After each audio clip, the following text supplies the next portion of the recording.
monsieur Babacar Ndiaye jóge na Dakar pour ñëw fekkee ci inauguration bi tey képp kuy élu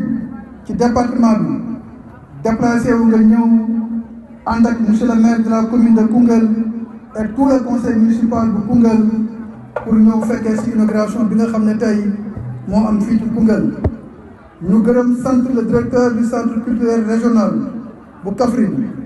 suñu frère Abdourahmane Diallo jógee na Kaffrine pour ñëw fekkee ci lii. remercier aussi la famille du parrain ki nga xam ne tey moom lañ tuddee centre bi te ki nekk ci bopp bi tey di suñu nijaay di suñu kilifa nekk suñu kilifa ci âge waaye suñu kilifa tey moom comme ni ñu koy waxee mooy Mamadou Guissé ancien chef secteur bu Sodefitex di rakk ci njàppale Guissé bokk ak moom benn baay waaye suñu nijaay El Hadj Sanour Gueye at yi mayu ko ko wér-gu-yaram mayu ko ko waaye déplacé wu na Touba Koungheul parce que lu laal Maabo gi laal ko ndax tey moo ci mag kon El Hadj Sanour jërëjëf ci sa teewaay remercier suñu tante suñu xarit Ajaratu Dieynaba Wade mi nga xamoon ne mooy soxna ci suñu baay njàppale Guissé remercier Suzanne Camara mi nga xam ne aussi soxna la ci suñu baay njàppale Guissé ak famille Maabo bi yëpp buñ ci yeggee dinañ lim ñëpp parce que tey fu ay nekk ci Maabo bi bokk ci njàppale Guissé ci Sénégal déplacé wu nga ñëw parce que genn golo gudd na waaye boo ci déggee borom yëg ko tey képp ku laal njàppale Guissé laal nga famille Maabo loolu moo tax tey monsieur le maire Alioune Badara Ly nous vous sommes très reconnaissants ci sa taxawaay yow ak tout le conseil municipal ak le bureau du conseil municipal li nga xam ne def ngeen ko jël centre bi dippee ko li ngeen ko war a dippee muy Foy Njàppale Guissé gërëm le président des acteurs culturels bu région de Kaffrine di suñu frère di suñu xarit monsieur Fallilou Ndiéguène mi nga xam ne tey bu ñu culture ci région Kaffrine yàlla def na acteurs culturels yi moo ko jiitee kon Fallou jërëjëf gërëm suma mag suma xarit mu ngi fi tey ñu bokk liggéey bi suma naataango monsieur Cheikh Ndam Ndiaye mi nga xam ne kenn du tudd culture te doo ko ci boole ndax macha allah moom it def na lu ne ci région de Kaffrine dinañ gën a présenté délégation yi nga xam ne ñoo fi teew l'honorable au conseil des collectivités territoriales bi nga xam ne yàgg na xeexal Koungheul defal na Koungheul lu nekk bi mu nekk HCCT muy Ajaratu Aïcha Mbaye ku ne xam ne ni meloon nag Njàppale Guissé ku ne xam ne ni mel ak Koungheul nekk honorable encore conseil municipal moom it déplacé wu na ñëw pour fekkee ci bés bi kon madame le préfet sur votre instruction dañuy jox kàddu gi ki nga xam ne tey mooy wax ci turu délégué de quartier yi délégué de quartier Escale moo waroon wax waaye nekku fii ñu jox kàddu gi suñu mag suñu xarit Samba Jigé Ndaw mu wax ci turu délégué de quartier yi. nit ku mag la maa ngi koy ñaanal suñu tëdd yàlla na ko fa ñaan ñu ko fa defal yëpp fekk nit nag boo ko xasee ba wax mbaaxal xëy na yoon waaye soxnaa bi dañ leen di gërëm ak njabootam parce que nekk nañ xale yu am teggin xale yu am yar xamee nañ mbooleem koo xam ne seen kilifa la ak ku doon toog ak seen kilifa donc képp ku dëkk Koungheul tànk njàppale yii war nga cee taxaw góorgóorlu xam ne ñun ñoo ko ñun ñëpp benn la maa ngi nuyu nag sama naataango délégué quartier nekkul ne maa fi mag bala maa dàq wax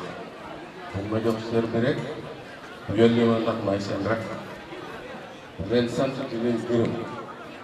di wax ne délégué quartier Koungheul ñun ñëpp benn bopp lañ wala bopp lañ amul xarma yàlla fépp fu ñu dajee ñu ngi ci naamisoo lépp lu jëmale dëkk bi kanam ñu ngi ci lañuy taxaw mboolem koo xam ne yàlla def na la fii jox la loo xam ne cër lay cëru àdduna xam nañ la xàmmee nañ la te dañ la ko jàppale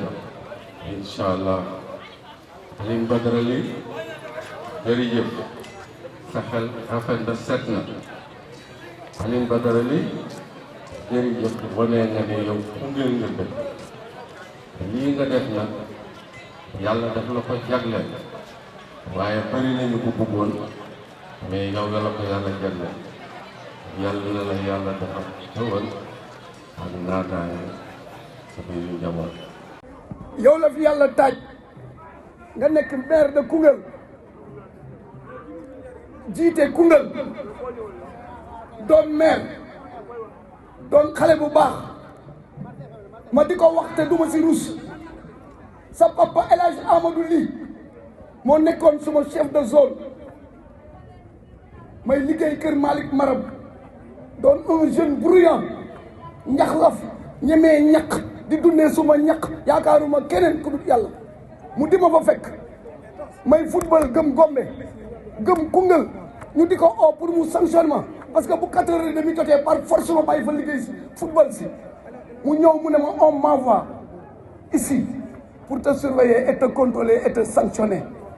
mais man sa yaay lii la sant ma sant lii jox ma li ma soxla ma ñibbi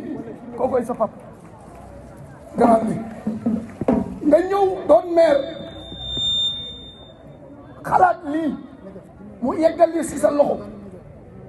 xalaat nga ñu bëri mënoon nañ ko nekk keneen koo ko tuddee woon kenn du wax dara mais nga xool ki ko yelloo ki ko mën ak ki ko war a nekk muy Ndiappal Guissé nga tuddee ko ñu kontaan ci lool. donc monsieur le maire xalaat bi ak jëf ji ak acte bi nga jël yàgg sa conseil municipal kontaan nañ si ma di leen wax si Ndiappal wax naa ko démb xibaaru Bambuk tubaab nag daf ne la répétition elle est pédagogique Ndiappal ku baax la woon maamam ak i papaam fañ ko denc si armeel ya guy googu nekk fa foofu moo nekkoon ron néegu maamam ak Demba Dime ñëpp xam nañ ko Mamadou Guissé sama mag mi ngi nii tama ba ma nga këram ñoom ñooy cosaanu Koungheul ñoom ñoo tànnoon Mamor Sène kër Mamor Sène kër Ablaye Camara kër Amath Gueye di ànd ak ñoom nekk ci Ndiappal Guissé di ku baax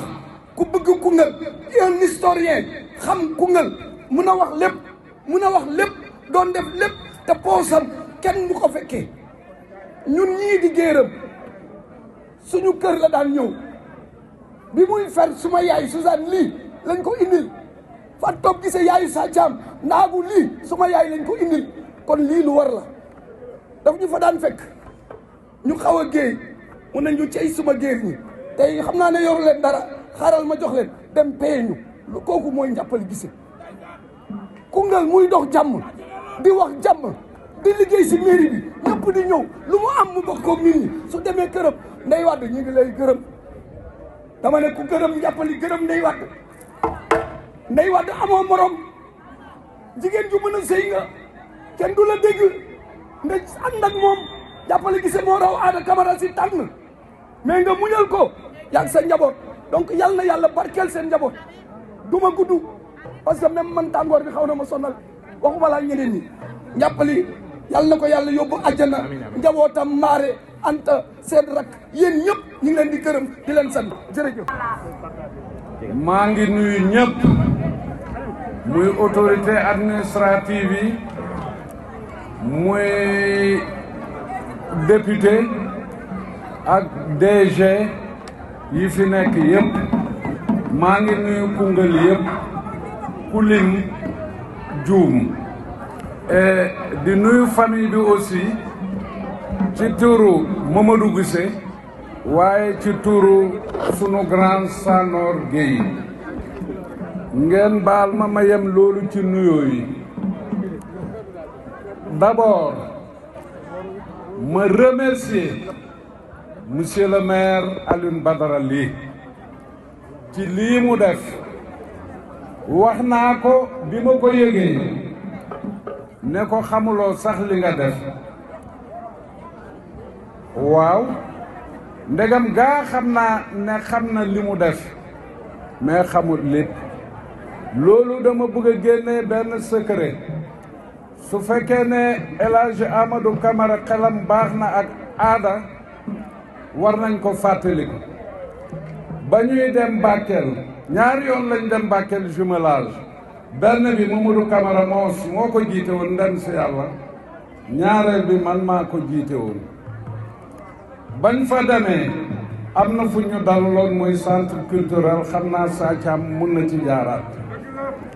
bañ fa toogee lañ gis foofu ay case ay kii wax dëgg yàlla fa ñu dalaloon rafet na rafet taaru na taar boo xam ne njàppali était émerveillé mu ne cey xëy lii buñ ko amoon Koungheul xëy lii buñ ko amoon Koungheul jamono di dox ba yàlla def wax dëgg yàlla bijou bii ma gis doon naa ko wax suma benn xarit nee naa ko moo dàq préfecture de te préfecture yaakaar naa ne moom moo doon kii bi gën a mag ci Koungheul moo ko dàq mais la ñu dal ca loolu bi ma seetee fii doon naa ci waxtaan ak Sa Thiam nee naa ko d'abord am nañ bu dàq bu Bakel bi parce que moo ko gën a taaru moo ko gën a yaatu moo tax mébét bi njàppale amoon mébét boobu Alioune Badara Ly réalisé na ba romb looloo tax ma di ko remercier di remercier Koungheul yépp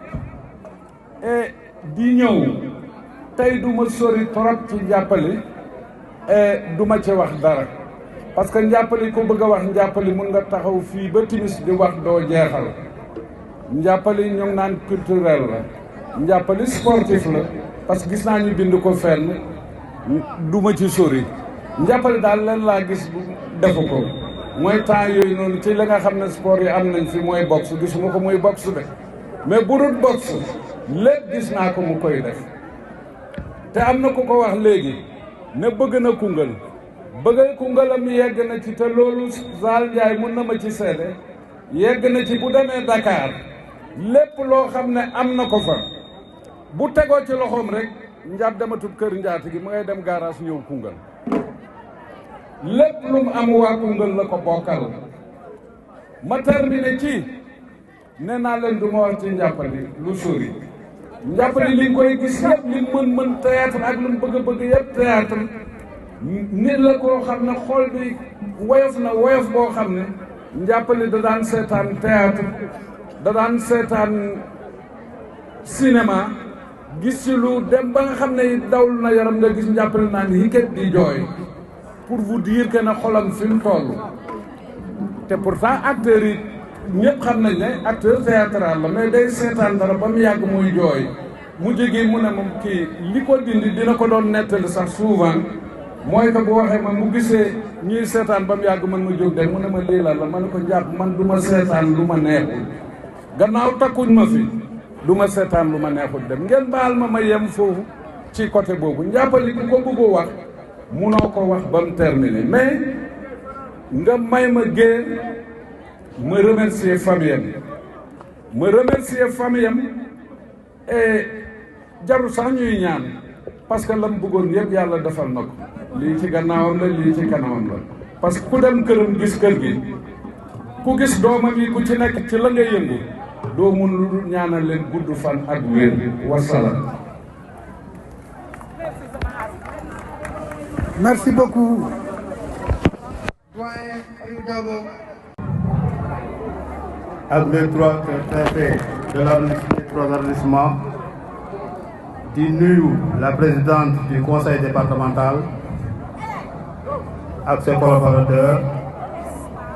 di nuyu monsieur Badara Ly, maire de la commune de Koungheul ak ses collaborateurs. ñu ngi leen di sant fi jëf ji nga xam ne xalaat nga ko daal di koy def xaama ku leen ko digal mais li mu def teg na ko ci kaw yoon parce que ku ne xam ne jàppale gisee culture ak sport daanaka dundam lu ci ëpp doole loolu la ñun ñi nga xam ne ñoo bokk ak moom dëkk ak moom màgg ak moom xam nañ lu mu représenté ci culture ak sport ndaxte fii ci Koungheul depuis 1967 la jàppale commencé def théâtre yi ñu doon def nag moo am na ñu ko doon def loo ñooñu am nañu fi nekk am na ñoo xam ne nekkuñu fi. Koungheul amoon na ñaari troupe traiteur bu ñoom njàppali bi ak bu xale bambara yi. bu xale bambara yi dañoo fusionné woon ak naar yi ñu def njàppali directeur traiteur de l'arrondissement de Koungheul pourtant arrondissement la ñuy wax. jëf jooju moo xam ne mu doon def nag ba tax ñu nommé ko loola moom si la continuer di ko def di ko def di ko def di ko def ba lii tey fekk ko si te emul ci moom emul ci fii rek ci culture dem na ba si département Nioro ndaxte man dem na benn ngénte Médina Sabax ci département Nioro la bokk arrondissement de Médina Yoro Foulah de Médina Sabax alors keroog boobu noonu guddi googu seen troupe théâtrale bu Médina Sabax moo doon def théâtre suivi de bal ci lañ fanaan bët set di ngénte bi pour te dire que ne kon du Koungheul rek la jàppale doon jouer rôle yooyu mais au niveau du département de Kaffrine aussi mu ngi ko doon def di ko def Malem di ko def Koungheul di ko def ci Gàmbi ay Makka ay Kuntawur Makati yooyu yëpp jàppale joué na ci ay théâtre puisque ba mu koy commencé booba amagul jabar sax di ko jàppale nga takka jabar en 1968 mu nekk ci Koungheul fii seen groupe bi di Xaali Taal Mamadou Camara di Moos Diène Faye ak Pathé Thioban ak ñeneen ñi nga xam ne nii wax dëgg yàlla fàttali naa leen ñii génn nañu àdduna ñoom ñoo fi daan def théâtre ci année scolaire bi vacances jotee ñoom ñoo ak suñu grand yi ñu doon ñëw vacances ñoo ko daan bokk di ko def di xumbal Koungheul lool boobu Koungheul yooyu boo xoolee Koungheul 40 ans derrière ak léegi Koungheul ute na ndaxte xale yi fi ne nii seen bëgg-bëgg moo bëri bu njëkk nag liñ daan def mooy liñ daan def dañu koy def pour bëgg Koungheul moo taxaw ñu di ko def parce que boobu temps amuñu lii ñu am Koungheul amul courant boo fi organisé da ngay sonn da ngay gas da ngay samp crintin da ngay takk crintin loolu yëpp moom ak ay activités yoo xam ne mënul doon def si Koungheul fii te booba temps pour nga organiser fii dafay jafe day jafe lool troupe bu bambara yi ma doon wax nag am na ñoo xam ne ñu ngi fi ba tey te fi ñoom dañu fusionné ak naar yi ku ñu wax Maaju Ñaare mi ngi fii si troupe bambara yi la bokkoon mi ngi si marché Koungheul fii tailleur la Ibrahima Dieye mi ngi fii si campement moom bana fii si marché Koungheul ak ñoom Ndiol Fall ak ñoom Bou Sissoko ak ñeneen ñoo xam ne ñii wax dëgg yàlla fàttali naa leen ñii nekkatuñu fi kon jàppale su fekkee ne dañoo bëgg a wax si moom su ma ko préparé woon mën naa wax si moom soo fii ba jant bi so te dañoo bokk kër muy sama mag ma se si moom rek ñuy ànd guddeeg bëccëg di dem tool di dem gétt lu ne ñu di ko def mu boole ko na moom lii ak lii nga xam ne daf ko soxla woon yàlla lii la yàlla tuddoon si moom tey mais alors danañ toog Koungheul ba tuddee ko centre socio culturel bu Koungheul wax dëgg yàlla ñu ngi si kontaan di sant monsieur le maire Badara Ly ñu ngi lay sant bu baax a baax a baax parce que yow xëy na sax xamuloo si njàppale lu bëri waaye nag li ma gis ñu bind fii si biir fii am na si loo xam ne lii moom c'est la réalité waaye ba tey am na lu des loo xam ne lii ñooñu xamuñu ko su fekkoon ne dañ ma owoon ba wataan su ma ñëwoon dana gën a riche yaakaar naa dana gën a ëpp aussi parce que maa leen gën a xam man ni bokk ak moom si benn kër ñu yaroo si benn kër màggandoo si benn kër wax dëgg yàlla lépp loo xam ne lii ñu ngi koy def si moom te muy sama mag ma sës si moom rek te lu bëri ma fekkee ko wax dëgg yàlla manum dara sunu di la sant ñu ngi lay sant nag di la gërëm si jëf ji wax dëgg yàlla lii moom amul payam amuñ payam ñoo ngi si sant di la gërëm wasalaam. Monsieur le maire, Madame, Monsieur les élus du département, Monsieur les directeurs généraux, amis et parents du parrain, chers invités, Aujourd'hui est un jour mémorable. Un jour qui marque non seulement l'ouverture de ce joyau, mais aussi la célébration d'un héritage. Celui de Ndiapali Guissé, dont le nom restera jamais gravé dans nos cœurs et dans ce lieu. Ce centre qui porte son nom n'est pas seulement un bâtiment, c'est un symbole de générosité, de transmission et d'engagement envers notre communauté. Ndiapali Guissé était un homme de valeur, un pilier pour beaucoup d'entre nous, et son dévouement pour l'éducation, la culture, le développement social continue encore d'inspirer chacun de nous. Monsieur le maire, à travers ce complexe, vous perpétuez sa vision, celle d'un espace ouvert à tous, où les générations se rencontrent, où le talent se révèle, où la solidarité devient une force motrice. Ici, les jeunes auront accès à l'apprentissage, à l'art, au sport et à des opportunités qui leur permettront de bâtir un avenir meilleur. À tous ceux qui ont contribué à la réalisation de ce projet, aux partenaires, aux bénévoles, aux familles, amis du Front du Cœur, nous disons merci. Votre soutien et votre engagement ont fait de ce rêve une réalité.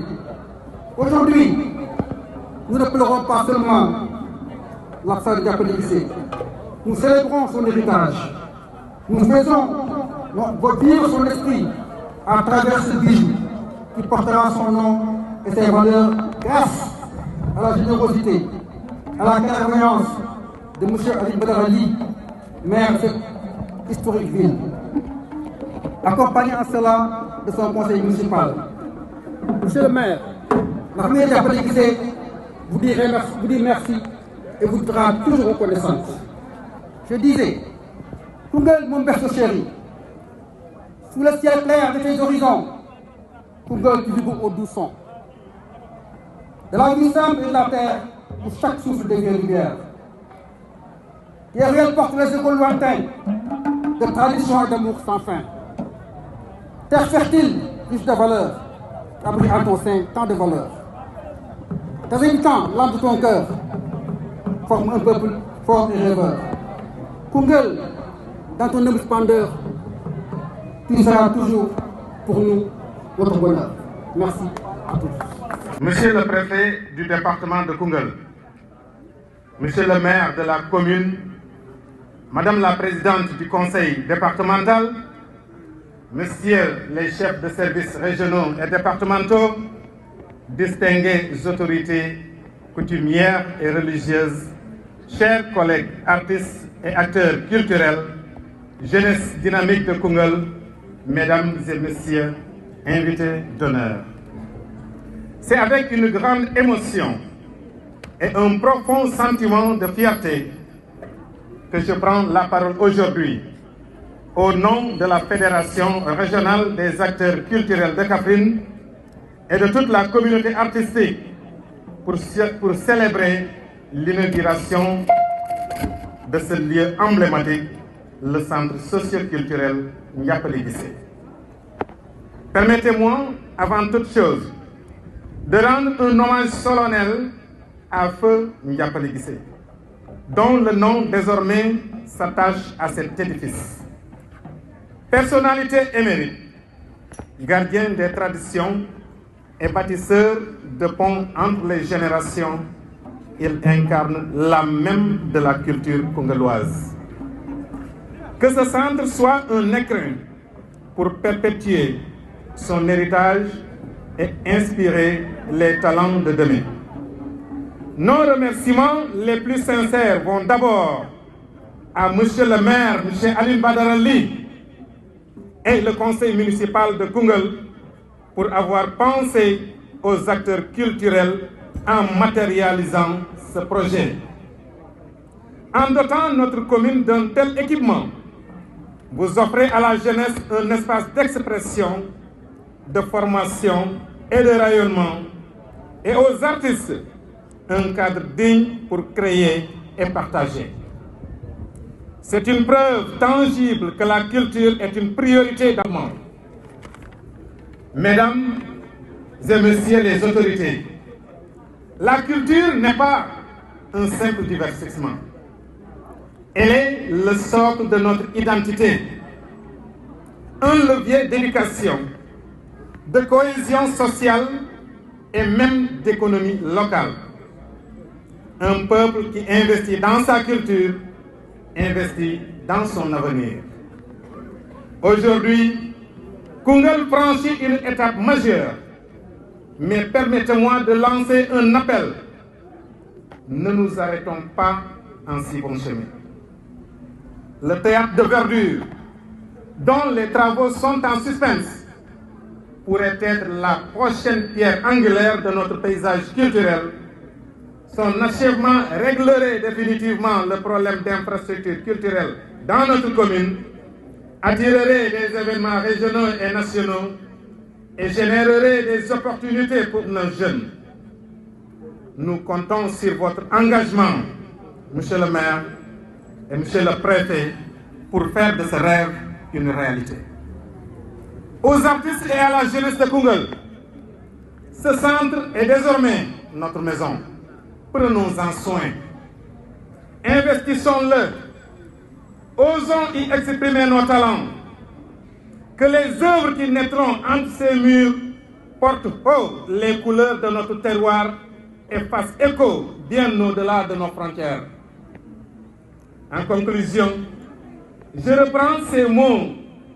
de Léopold Sédar Senghor, notre illustre poète président. Je cite: la culture est au début et à la fin du développement. Fin de citation.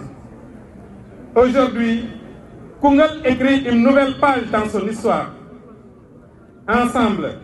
continuons à bâtir une localité où la culture respire, rassemble et transforme. Vive la culture sénégalaise, vive Koungheul et sa dynamique communautaire. Merci à tous. Jërëjëf. Ginnaaw bi ñu nuyoo kilifa yi nga xam ne ñoo fi ne jiital ci préfet département wu Koungheul ñu ngi nuyu directeur centre socio-culturel bu région wu Kaffrine monsieur Diallo di ko sant ci taxawaayam ci suñuy ñoñ parce que defe naa ne bii du njëkkeel bi yoon bu fi ñëw saa yu xale yi xewlee acteurs culturels yi xewlee dina déplacé wu ñëw fii monsieur Diallo merci pour cet accompagnement sans faille. di nuyu bu baax chef de service yi nga xam ne déplacé wu nen ñëw fii di nuyu nag le bureau municipal ak l'ensemble des conseillers yi nga xam ne ñëw nen fii mais aussi di nuyu waa kër Njàppali Gise bi ñu defaree centre bi nga xam ne ndaw ñëpp ko doon xaar dañu xalaat xool ñi nga xam ne tey ci wàllum aada ak cosaan ràññee woon nañ leen ci biir département bi mais aussi ràññee woon nañ leen ci biir région bi ñu seetee ba seetantal ki suñu xel jàpp ñun ñëpp moo doon Njàppali Gise lu tax suñ xel jàppoon ko mooy dafa jël culture Koungheul génnee ko jéggil ko frontière commune bi yóbbu ko ci département bi ñu ne deetawaay mu yóbbu ko ci région bi ñu ne deetawaay mu yóbbu ko au niveau national duñu ci yem dinañ fexe ba jumtukaay yi war muy équiper ko ba nga xamante ni tey maa ngi doon wax ne dinañ fexe ba wut fi matériel orchestral boo xam ne dinañ ko fi teg pour ndaw yi bëgg a jàng guitare wala def lu mel noonu ñu mun ko fi jàngee ci kaaraange parce que nag doomu Koungheul dañu am xarañte si wàllum aar. Badou dama lay dagg foofu sama leader dama koy dagg moom xam na ñëwal jigéen dafa am loo xam ne nii kii bii wax kenn mënu ma ko xaree wax ñëwal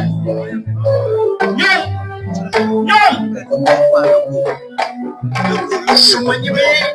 dinaa la yàpp Koungheul ak li wa kare sama ñëwee tam ni ko dee. Merci Baye Niass. wax sànq dem na yóbbu ko ba Bakel jëlee ko fi yóbbu ko jéggi frontière u département bi jéggi frontière u Sénégal yóbbu ko Gambie Kunta Wóor yéen a ko fi wax kon defe naa ne kooku c'est un homme d'une dimension exceptionnelle kon suñu ko tànnee def nañ li ñu war di jaajëfal nag famille Mabo gi yëpp ci seen taxawaay tey ci suñu wet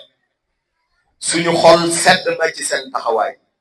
mobiliser wu ngeen wan ñu ne tànn bii ñu tànn vraiment teranga bu ñu leen defal la ngeen ñëw fekkee si leen ñu taxawuñu gungee ñu ci bés bi ngir loolu ñu ngi leen di sant di leen gërëm di jël cant gi ak ngër mande gi teg ko ci loxo sama papa Mamadou Guissé mu jottalil ma ko Mabo gi yëpp moom sama papa Sanor Gueye di sant nag population Koungheul yëpp di dénk ndaw ñi lenn lii nga xam ne tey jumtukaay la bu mucc ayib monsieur le directeur régional du ma démentir ci région de Kaffrine yëpp bii moo fii benn la fi kon loolu dañu bëgg ngeen saytu ko ngeen def ko moomeel ngeen saytu ko yaxanal ko ñoŋal ko ndax mu yàgg fii parce que nag lii tey indil nañ leen cadre d'expression boo xam ne képp kuy acteur culturel mais aussi képp kuy pratiquant d'arts martiaux mun nga ñëw exprimer wu fii centre bi dañu bëgg ndaw ñi jël ko mu nekk seen moomeel daañu leen gunge ci wàllum jumtukaay sànq rek ma santaat ko encore beneen bi yoon directeur du centre régional mu ngi doon jox ay pistes de solution pour équiper ko donc dinañ ko gën a jege ñu ngi xaar ci moom mu accompagner ñu ci wàllu woowu mais ñu ngi xaare ci moom mu wutal ñu ay session de formation artistique surtout en musique pour suñu talent caché yi fi ne ñu mun leen professionnaliser ba ñu mun dundee li nga xam ne mooy seen passion muy art donc loolu aussi ñu ngi ko ci xaar bref xaw naa xaabaabal tuuti mais daf di rek tey bisu mbégte la parce que defe naa ne lii ñu bëri demoon nen sax bay xaddi naan est-ce que mais li ñu bëggoon rek mooy mu jag li ñu bëggoon rek mooy tey ni xol yi seddee bu ñëpp ñëwee seen xol sedd loolu kese moo taxoon mu yàgg en tout cas ñu ngi leen di jaajëfal bu baax ci seen mobilisation de tous les jours à nos côtés pour jàppale ñu ci wàllu centre bi mais aussi taxawu pour ñu defal leen li nga xam ne moo gën defe naa ne ci turu Lamine Diouf ak Fallou Njegéen dinaa sant ñëpp ñi nga xamante ni ay acteurs culturels mais aussi sant ñi nga xam ne c'est les pratiquants d'arts martiaux vraiment merci et à la presse aussi. Dès un témoignage, on sait que c'est quelqu'un qui a beaucoup fait pour Koungheul. C'était un citoyen modèle pour Koungheul. Donc le choisir tout dès que centre culturel bi wareef la woon ci yéen ñu koy ñaanal rek borom ja xare ko àjjana firdawsi sa famille gis nañ la belle mobilisation bi ngeen def ñu ngi leen di remercier yéen ñëpp di leen jaajëfal. Mes amis de la presse, ce sont tous des frères, je le dis tout le temps. Nous voulons féliciter cette ligue rafetna. Si vous n'étiez pas là, les polluants de compte, ce ne serait pas visible au-delà de Koungheul. Mais faut nous toller ni nous koy gis fune te loolu la dañ leen di jaajëfal. Vous êtes sous le chaud soleil depuis 8h xaw ma 9h ba heure bi di couvrir donc dañ leen di remercier. Di remercier tous les chefs de services régionaux et départementaux ñi fi nekk. De remercier toute la population de Koungheul, de waxaat nag jeunesse bi il faut prendre soin ci centre culturel bi investissement yi bari na équipement bi la ñuy xaar monsieur le maire xam nañ ne centre culturel bi ñun ñëpp ñoo ko bokk déjà maa ngi la doon wax préfet wax na la ko on n'a pas une salle à la préfecture dañ koy soxla pour ñoo réunion te ñeneen ak ñeneen dañ koy soxla donc Koungheul yëpp ñoo ko bokk moom donc ñun ñëpp on a qu'à prendre soin de ce joyau bañ koo yàq toppatoo ko ba génération future yi mun koy jëfandikoo donc merci beaucoup à tout le monde merci.